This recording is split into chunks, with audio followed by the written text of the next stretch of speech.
Hey, what's up, Unbroken Nation?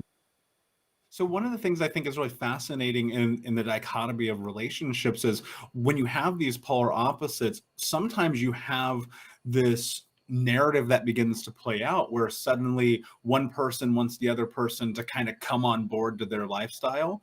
Yeah. What are, like, is that a control thing? Is that a this is a comfort thing? Where does that aspect come from? Because I've seen it just as some people want more control, some people want more freedom, and then there's this ebb and flow of like, can I bring you to my side? Yeah. And look, and welcome to the human race, right? We're not trained in relationships, right? We're not trained in that stuff at all. When we get a few years under our belt, we kind of work out, I understand where my first 7 marriages went, right? I say that with a smile on my face, right? But understand where where we're wrong. We're kind of trained to grow up, and the quarterback marries the cheerleader, and all of that type of things. And so where this kind of comes to, if we can value differences. So if we can kind of go, let's say I'm the freedom person in a relationship, and if I can kind of go, I really value how when we go away on a holiday, how when either you open your bag or I open my bag, there's everything in order. I can absolutely see how everything's in order. I really kind of value that, and that really helps us as a couple.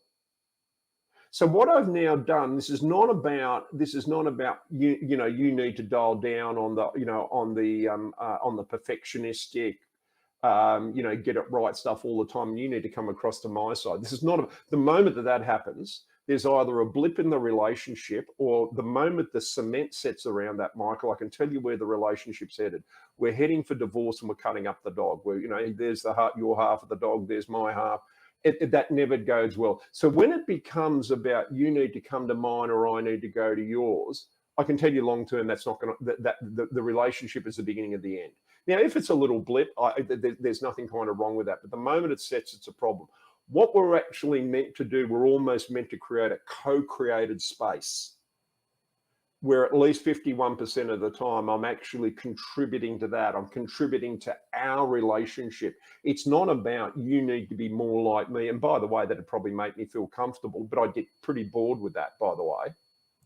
Or I need to be more like you, which means I need to give myself away. And at some point I'm going to get resentful and run off and find the next door neighbor a bit attractive and go and refine myself. I see it all the time in careers where people get into a job, they want to prove themselves, they overwork themselves, they take on too much, they lose themselves within a role, they lose their anchor and their identity, then all of a sudden they need to resign to actually go and find themselves again and start the whole process again. We see that in personal relationships the whole time.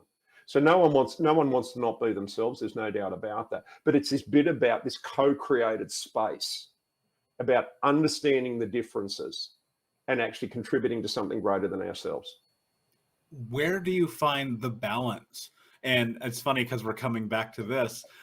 Where do you find the balance of A, taking care of yourself versus B, and the other side of it, really trying to focus on understanding your partner? Look, that is such a great question, and that is create and adjust every day. That is create and adjust every day. There's almost and so there's got to be a balance, for each individual, and there's got to be a balance for a couple. And again, it's not the stuff that we kind of talk about. It's not the stuff that we tend to get into a relationship and basically say, look, I really like my time alone, and my time alone looks like, going for long walks by myself on every Saturday afternoon. How does that fit with you? How would that work for us? So this is a negotiated process. This is a transparent process. And I think that, really good long-term relationships, we get to learn about ourselves and we get to learn about another individual. And the challenge is actually, how do we keep having these really important discussions about, are you feeling valued? Are you getting your needs met? That's for each person in the relationship. But also, how are we going as a couple? How are we getting that balance right? Am I listening too much? Am I talking not enough? Am I too unplanned? Are we, counting too many socks on Thursday morning? I think it's those discussions that we need to become a lot more sophisticated about. And I know that Yeah. that sounds really simple and kind of, come on, Warren, there's got to, you know, give me something a bit more headline and a bit more smashing than that, right? But I think that's the practicalities of any great friendship, personal relationship, business relationship that really goes around calibrating around who we are and what we're trying to do.